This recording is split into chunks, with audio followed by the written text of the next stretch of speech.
Kia ora everyone. Today Ellesse and I have the absolute privilege of talking to Hamish Kerr, New Zealand's first ever Olympic medalist and first ever Olympic gold medalist in the high jump, aka the Flying Kiwi and New Zealand's most handsome smile. Thank you for coming today.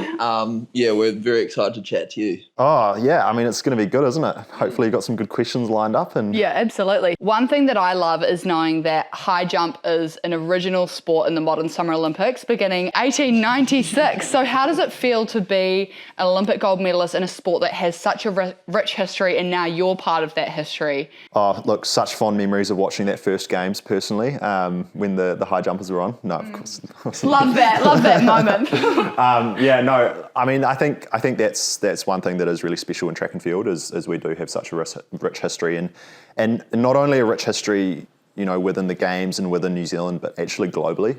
There's been, you know, medalists from almost every single country in the world, you know, throughout the time in track and field. So yeah, to add to that was pretty special. Yeah, I think it's absolutely insane, I feel, to think about that and to think that, you know, how many people have come before you and now you're permanently written in the book of history, high jump men's gold medalist. So congratulations. It was so amazing to watch.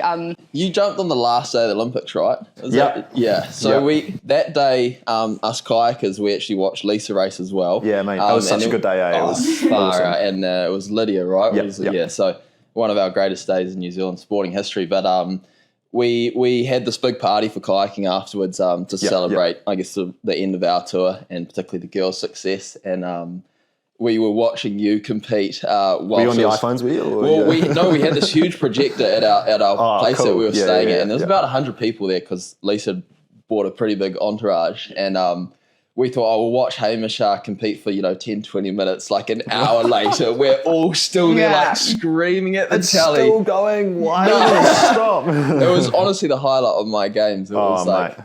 Yeah, because I think we'd, let loose a bit now. We'd finish racing. Yeah. And watching you go for it. But talk to us in terms of that.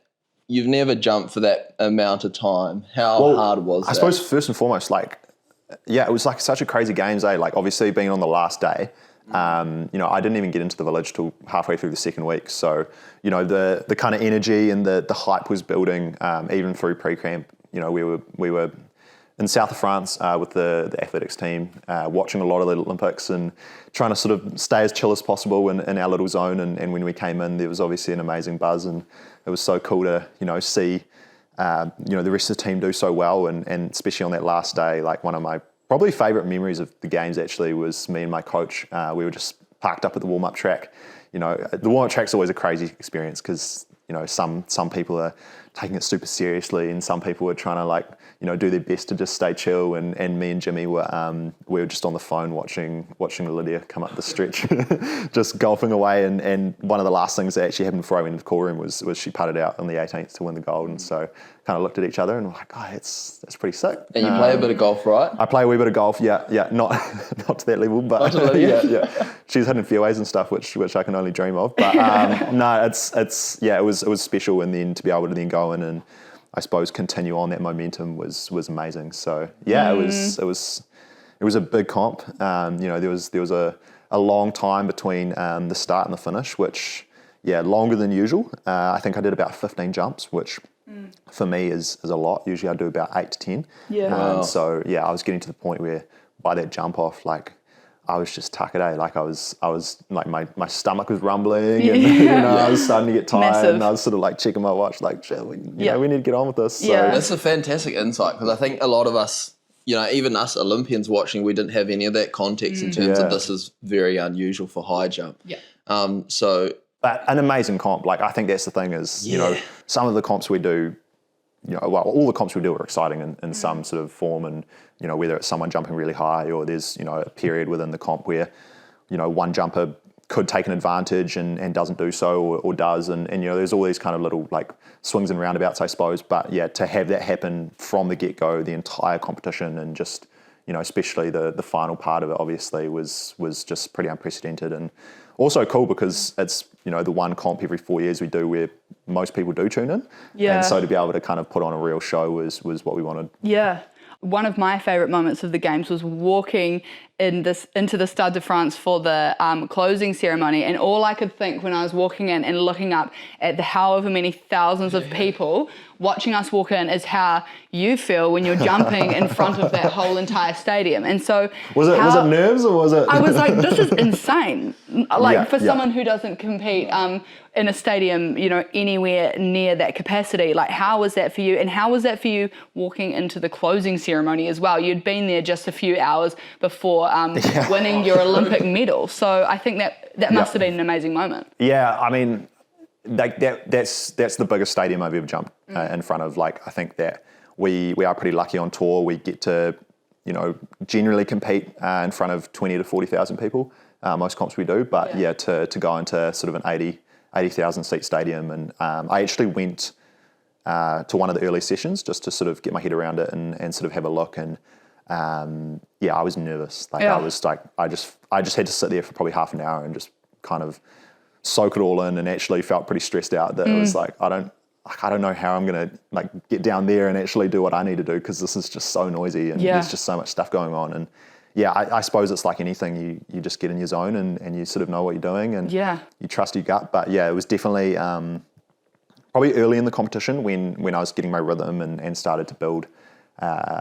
It was a bit weird. Like I was very, very conscious of how many people were actually there, which I'm not usually in big comps. So did have a real awareness of the crowd. But then once I knew that I was jumping well and that jump off started happening and we started actually interacting with the crowd a bit more, it was such a cool experience. Yeah, I feel like you can use that energy as well. Like it's just a stadium filled with so many thousands of people, and they're all there because they love the sport of athletics. And so I think using that energy to propel you forward and kind of like really like working with those vibes, I think that's a really powerful thing to be able to do. But difficult, right? Like it can go either way. So yeah, it's a big part of our sport. Like is that crowd interaction, especially in field events. Track events is a little bit different because obviously, you know, they get out there and they're focused on trying to run as fast as possible. But for us, we have so much time out there. Like we sit there and we look into the crowd and we kind of let our minds wander between jumps. And I suppose part of the fun and what makes the time pass and what makes it enjoyable is getting that interaction. And so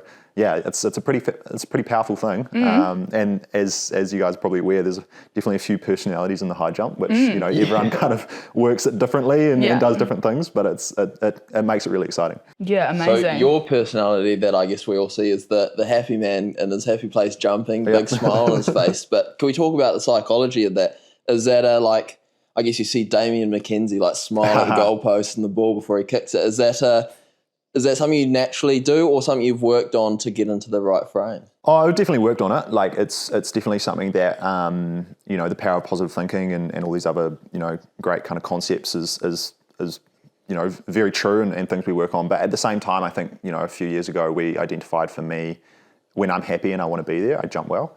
And so that's kind of what I really lean into these days is wanting to be there, wanting to jump, wanting to compete, but also like wanting to be there with my mates. And I think that's what's awesome is that the guys that I compete with, you know, the vast majority of them are really good friends of mine. And so we get to travel the world and you know, compete and travel and train together. And so like to be in that stadium with a few of my best mates and just doing, you know, what we worked really hard to do was just a really happy place for me. I love seeing, you know, after you won your medal and you're going around all the guys and they're all giving you hugs and congratulating you, but particularly the Italian guy, you guys like almost embrace each other, and he just won the Olympic medal and shared it last Olympics. So I thought that was a real special moment and cool of him to, I guess, almost hand it over via just a manly hug. Yeah. There's definitely a lot of respect, and like, I mean, there's always going to be that kind of element of, you want the boys to do well, but you want to do better. And so, you know, it is pretty tough in those times. You know, we've all been in that position where we haven't quite gotten what we wanted. But I think one of the big things is just sitting out there until the end and making sure that the boys feel supported and then going up and congratulating them for their efforts. Yeah, just what an amazing experience, when you strip everything back and you actually think what you're doing, why you're there, who you're doing it with, and what that gives to you as a person that you're going to carry on for the rest of your life. You know, like you've had this amazing achievement, but you know, everything that has led up to that moment and all of the emotion that is in that moment is just with you forever, and that's just so special. And all of those friendships and all of those moments, like that's massive. And I love thinking about that. Like, what is the moment when you just really strip it back, and what does it mean? Very special. What's really burnt inside, right? Yeah, exactly. Yeah, and that's just cool. That's amazing. I love it. When we were writing our song Ain't Just Dreaming, we were sort of like, we were brainstorming, you know, what are you going to feel in that moment? And you know, that's sort of where the title came from, Ain't Just Dreaming. You know, when you're stepping out into the stage, or you know, whatever, you're in this amazing moment. And when do you actually realize that it's real? When do you realize that you're not just dreaming and you can actually soak that in properly? So what was that like for you? Like, when did you realize that you'd won the gold medal and you're not just dreaming? It's a hard one, eh? Like, I think part of me is probably like not really come to terms with it still, but definitely once I hit the mat on that last jump and started running around the stadium like a madman. Let's go. that was definitely a moment where I obviously knew that I'd won the gold. Yeah. And yeah, there was probably a huge sense of relief as well. Like, I knew that I was capable of it, and I think that the writing was on the wall leading into the games that I was definitely going to be one of the competitors. And so, you know, once that was over and it was mine, that was something that definitely ticked a big box. But at the same time, like, you know, it is just such a huge dream and something that you kind of, I think you know, you put all the stuff down on a piece of paper and you get your plan and you go out there and you try and achieve something, and then you actually do it. It's kind of like, wow. I remember seeing you at the Olympic House, I think a few hours after. You looked shattered, but I asked you, you basically the same question, and you said you'd kind of plan that run around a stadium, throughout all those jumps. If I win this, I'm running around the stadium.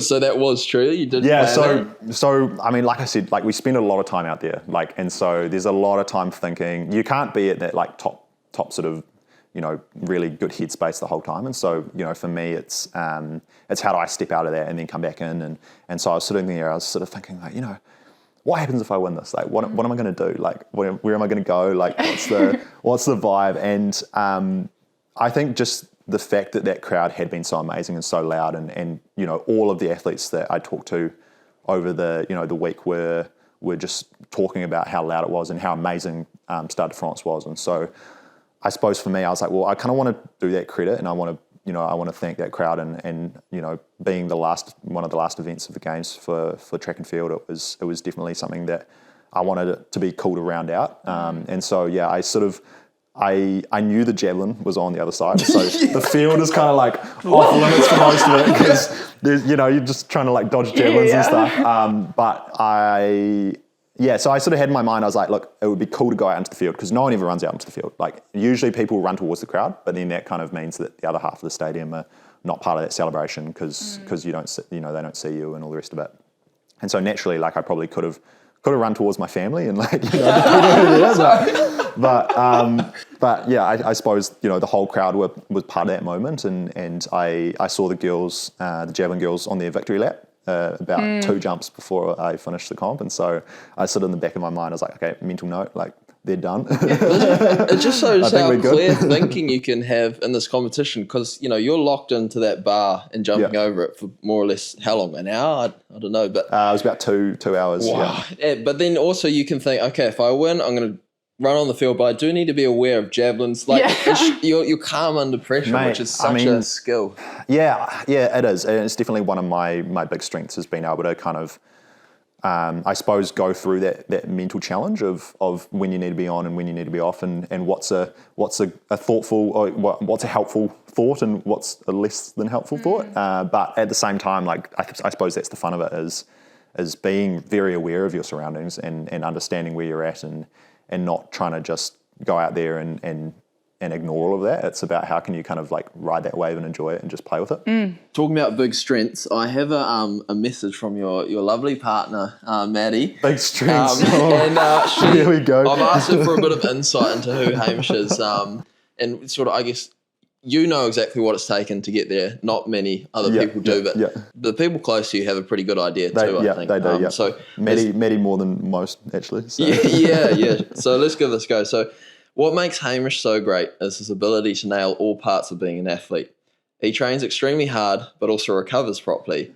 This sometimes can be reading, playing PlayStation, or napping. we're talking about how you might be a greyhound as a dog before, so that matches. This can be perceived as being lazy, but actually is a huge strength because it means he can push himself when it counts. Hamish's biggest strength is his confidence and belief in himself and his team. This means he goes out into the world and attacks all the opportunities he gets. He's also great at making a plan and executing it. This year, he's really shown what he can achieve. So I thought that was cool. There was a little bit of a dig, but it's nice to get that whole picture of particularly being an athlete, right? Yeah, I mean, it's weird. Like, I suppose no one probably really realizes what being an athlete is. And, you know, it obviously varies a lot sport to sport. But for me, like, it's kind of 8 months of grind. It's 8 months of having the most boring life you can ever imagine. It's, you know, waking at the exact same time, eating the exact same food, training the exact same sessions week after week after week, and then also spending, you know, my life on my ass just recovering and you know, having my afternoon nap and playing my games and all the rest of it. But then you kind of get this 4 month window where it's like pretty much the most stressful thing that you could ever imagine. And so to be going from sort of here to there and having the personality to be able to deal with both those kind of things is quite unique, I think. So yeah, I feel like there's a real mental battle there with a lot of athletes. Absolutely. Being able to have that switch, I think, is so important. And one thing I like to think about is almost like periodizing my year. You know, it's like there's these periods of time where you are so intensely focused on your sport and everything is sport and recovery, and you know, like a lot of things get pushed aside because of that, and because, you know, you're having your afternoon nap and that's what sort of that part of the day looks like, and then you're going to training and then you need to make sure that you're sleeping properly, eating properly. Like everything is so insanely intense, and so I think it's so important to be able to do that, and it's cool to be able to recognize that as a strength, because it is, and it's not being lazy or anything like that, but it's just what you need to do, and obviously amazingly pays off for you with just such an incredible year. So I think it's a strength. Yeah, it's a weird one. I feel like I hear, you know, you hear a lot of athletes kind of talk, and you know, a lot of the time it will be like, oh, I've had a real hectic time recently, and like, and for me that's always a bit of a red flag, and it's like you almost need to make your life as boring as you can. Yeah, absolutely. And if it's not really boring, you've probably got too much on. Yeah, so there's 100%. Probably a lot of people who want to play games with Hamish Kerr online. What's your gamer tag? What games are we playing? I've been playing a little bit of COD Zombies. The new COD has just come out, so Call of Duty. I play a lot of adventure games just because it's kind of a bit of a switch off for me. So, nice. Yeah, kind of Red Dead and just things that I can just trot off onto the sunset on my horse or something. Perfect. One of my favourite things that I saw from you and your team throughout the games was the Hamish Kerr merch. So I'd like to just get into that a little bit. Who designed that t-shirt? Because I think it's absolutely amazing, and I think there might be a few people out there who would like to buy one. There was actually a very limited run. Oh no! Unfortunately, so Brea Roderick, who's a New Zealand triathlete who I actually live with, and her and Josh Scott, her boyfriend, are really good friends of me and Maddie's, and so they were over in Paris, obviously with Brea being involved with the triathlon team, and they kind of just thought it'd be funny to make a t-shirt with my face on it, and it was funny because Brea organised it. Scotty was supposed to be coming up from Barcelona where they're based, and he was going to go in and pick these t-shirts up that she'd ordered and made sure the lead times were all good, and he forgot to pick them up. Classic. So Scotty. So they got to Paris and they were like, oh, we need these t-shirts, and so Maddie and Brea went in a couple of days beforehand and just into some random shop in Paris, and we're like, we need this t-shirt, and the guy's kind of like, whatever, like, sort of a random thing to be printing out, but it's funny, they've actually still got them. Brea came out the other day, in the morning, and was wearing it, just making a breakfast. Great. I was like taking a t-shirt off. It's I love it. I love it. I think we might need to talk about doing another run. So if we can Brea is definitely open it up. interested, let's open that up for all the Hamish Kerr fans out there to get a bit of your merch. It was a very high quality edit, so it's it's going to be a high price point. I'm a big fan of New Zealand team merch. I got Lewis Clarebert's t-shirt when they did that. That was cool. Yeah. We actually, there was also a few other pieces of merch which didn't quite end up taking off, we had some flags. Oh, yeah. And they weren't actually allowed to get them into Stade de France. But my favourite one was there was a laser kiwi. You know the laser kiwi. Yeah. But it was my face was the kiwi, and so I was like beaming down on like a high jump bar. Amazing. So yeah, we'll have to get that one back online as well. There's a market for it. So wrapping it up, but there's one of the lyrics in the song we wrote is "Follow those dreams wherever they may take you." I was in Tokyo with you, and we actually did quarantine together, which was punishing. Not being with you, but the quarantine was. And we'd just finished Tokyo, and it was cool to hear you say, "Yeah, you're going to run it for another Olympics." And now that's led to a gold medal. So you've reached the heights. But I guess what's next? Like, it must be quite weird ticking that box and going, "What do I do?" Yeah, it is weird. I think that I'm in an incredibly privileged position nowadays that I've achieved so much more than a lot of people could even dream to do, and myself personally, like I never thought I'd be in this position, and so I think for the next 6 months or so, it's definitely just about sitting with those emotions, and I've got a plan. I'm getting back into training, and I'm going to start working really hard, but at this stage, yeah, I am still looking for that next dream. It's still not quite haven't really found anything that's really tickled the heartstrings as of yet. But yeah, I think that it's also recognizing that when you do achieve those dreams, you do have to take a bit of time just to work out what they actually mean to you and where that next big mountain is that you're going to start climbing up. It's absolutely. It'll come up on the horizon at some point, and we'll just go with it. But yeah, I mean, for sure, the next 4 years is going to be about making the most of what I've done and continuing on. I've still got a lot to give as a high jumper as well, and I want to go to LA and defend my title and jump higher, and yeah, we'll just work on it from there. Cool. Well, we're very excited to see what's next. So thank you so much for talking to us today. Yeah, thanks for it's having been me, an guys. absolute pleasure, mate. I think you really encompass what a good athlete is, and obviously there's the training hard part is a box tick. You just have to do that, but you obviously nail all the other parts, and I think as athletes, nailing that recovery part, nailing the mental model, staying focused that's where the X factor is. And train hard, nap harder. Yeah, we like it. There's the secret New Zealand nap up. There you go.